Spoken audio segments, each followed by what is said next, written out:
I'm going to show you 10KTF if you're not so sure of it, but just to show you the Wagmi-San. So Wagmi-San is basically the shopkeeper at 10KTF. I'll take you to his website also.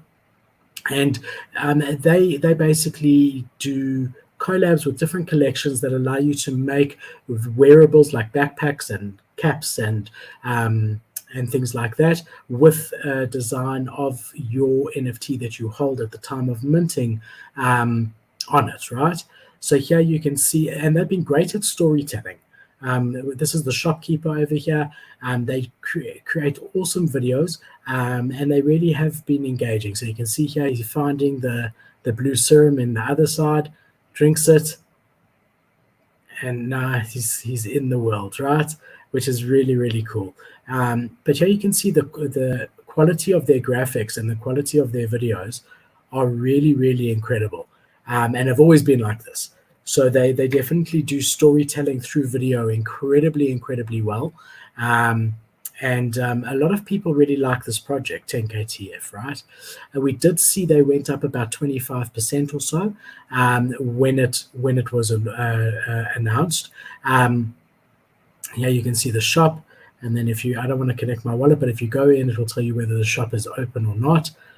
I might be able to do it without, no, you can't. I want to take you onto their OpenSea just to show you their collection. I wonder if the link is here or if I'm going to have to find it. No, link is not there. So let's just jump onto OpenSea just to show you guys if you're not sure. So the one criticism I do have of 10KTF is that it is quite confusing. The ecosystem is quite diverse. I mean, there's a lot of different collections. So you've got here the 10KTF, then you've got the stockroom. They also did the collab with Gucci so that you could use your NFT like a Bored Ape, a Mutant, and various others and dress it up in Gucci items. And then they also had a weapons drop a couple of months ago as well. So those are their main collections. And you'll see it does get a little bit confusing, but I want to show you because often a picture will tell 1,000 words.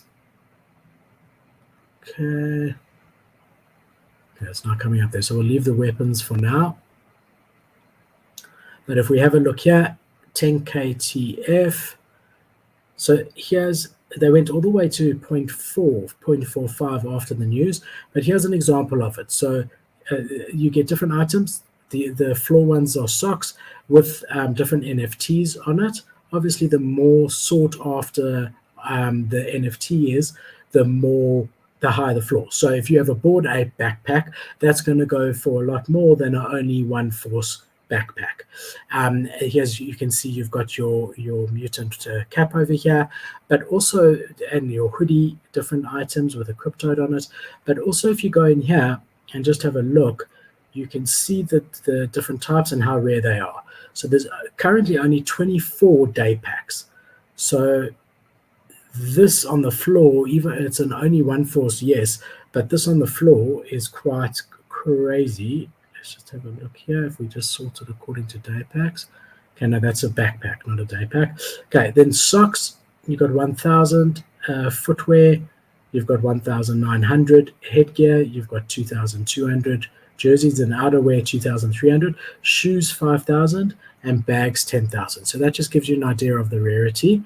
Also, a lot of people don't really like having someone else's NFT on their, someone else's like picture of their NFT on their NFT, if that makes sense. But a Bored Ape hoodie over here. So yeah, I mean, it's not everyone's cup of tea. Then you can also go to the shop and buy blanks. So you can buy blank cotton, blank rubber, blank socks, so that when the shop opens again, you can print on those items, a blank backpack. Here you can see the shoes and so on, right? So those are the blanks. And you can see, I mean, the floor is quite decent. Even the cheapest thing like the rubber or the cotton is sitting at 0.069. And then it jumps up quite substantially as you go forward with it, right? And here you've got the grails. And again, World of Women on the floor, Pudgy Penguin, only one forces. But you can see this is their original. That's so cool. This is this guy's original Pudgy Penguin, but dressed up in Gucci apparel, right? So there was a whole arbitrage opportunity here. If you sell this, you still own your original Pudgy, but someone owns a Pudgy that looks like yours dressed in Gucci, right? So a lot of guys with Bored Apes were lending out their Bored Apes at a time. The Bored Ape floor here for these was about 3 Ethereum for the Grails. Now I'm sure it's quite down here. So here we start to see Bored Apes over here at about 1 ETH. There's your mutants. So that's one of the other collections. So that just gives you an idea. Obviously, the thing that I think adds value to the Yuga ecosystem is the ability to have accessories for their other side.